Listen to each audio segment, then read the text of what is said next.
Good to talk to you again, Coach. How are you? Dan, it's great to be with you. How are you? I'm doing okay. Do we have a Cinderella team, in your opinion, in this Sweet 16? You know, if Xavier can continue to play the way they're playing, they could be a Cinderella as an 11 seed. They had two devastating injuries and really had to beat Butler in their conference tournament, because they were kind of on the bubble. Mm-hmm. And what Chris Mack has done there and the consistency with which he's done it, makes them a tough draw. They change defenses. They're playing well right now, and they probably shouldn't be as far as they are based on their seeding, but that's where they're at. What did you think of South Carolina this year? I'll tell you what, they couldn't score 65 points in a game, let alone in a half, and they did it against one of the best teams in the country and the Hall of Fame coach. Unbelievable story, Dan. I mean, Frank Martin is who he is. Yes, he's a scary dude. Yes, he was a math teacher. He is as good a man as there is in our business. Nobody loves their kids more than Frank Martin loves his kids. They've got a special relationship. I'm so happy for him, and I'm proud of the SEC that our third and fourth best team was able to go in and beat Marquette and beat Duke, and is still alive in the NCAA tournament. Thornwell is a beast. And when you've got a monster on your team, the other guys, all they got to do is defend, rebound, make open shots, not be overwhelmed by the moment. But we got Thornwell, and you don't. And Thornwell's going to make all those tough plays. And I think South Carolina, from that standpoint, is in a great position, and they've been a great story. You obviously went against Kentucky this year. UCLA beat Kentucky at Kentucky. So what changes this time around, if anything? Well, the good news for Kentucky is they're defending better than they've been defending. And that's always been the key to John Calipari's teams, in the sense that he's going to have incredible talent. They're going to play very unselfishly. They're going to play fast, so you got to be really good in transition defense. Fox is incredible, pushing the break. Bam Adebayo was a freak athlete.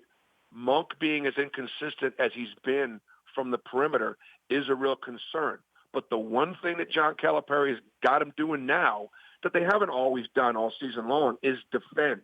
And if they don't do a better job of defending UCLA is going to put 100 on them, and they're going to run away from them. But Kentucky did defend well against Wichita State. They had to. They kind of ground that one out. But in the first meeting, Dan, Alonzo Ball did not play well. I mean, he had 7 assists, 6 turnovers. UCLA turned it over 18 times.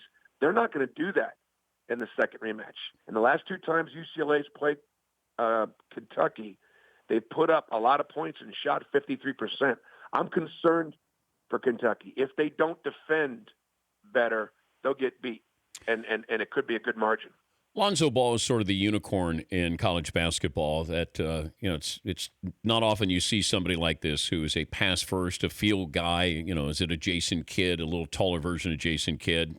How would you describe what you see with Lonzo Ball? And then next year in the NBA, or as he starts his NBA career, what does he add? What changes with Lonzo Ball? I think the word that comes to mind is it's infectious.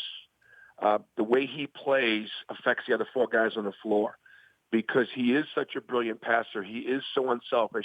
He's got the size in both the break to throw the ball over the top as well as in ball screen defense. When people come out and defend the ball screen, their size in the defense, Lonzo Ball can see over the top of that size. So I see him continuing to have a great professional career. The jump shot's janky. He's got a lot of muscle memory that, practice makes permanent. Practice does not make perfect. Well, wait a minute. What's janky mean?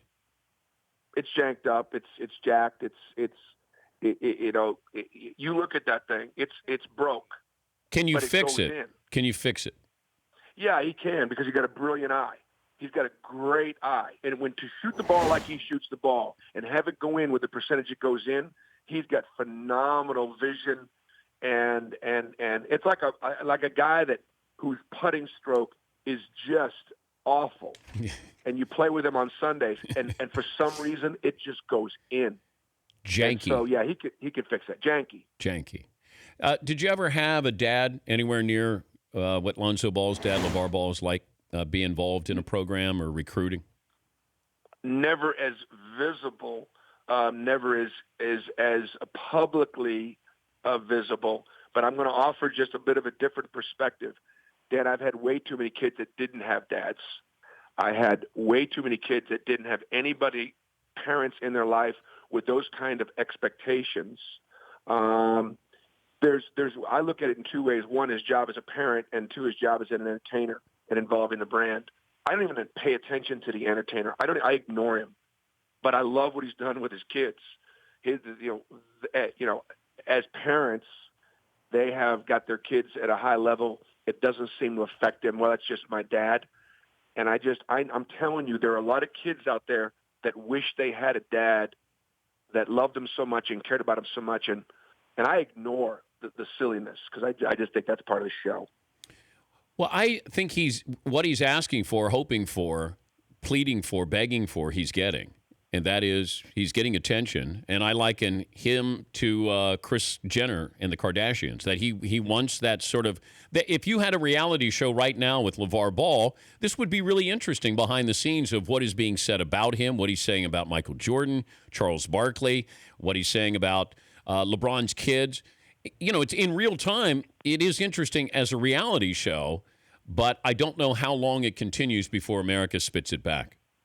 If you had those three guests as part of the reality show, I mean, the ratings would be off the charts if you could get that group. And we are still talking about it. Something drove Venus and Serena.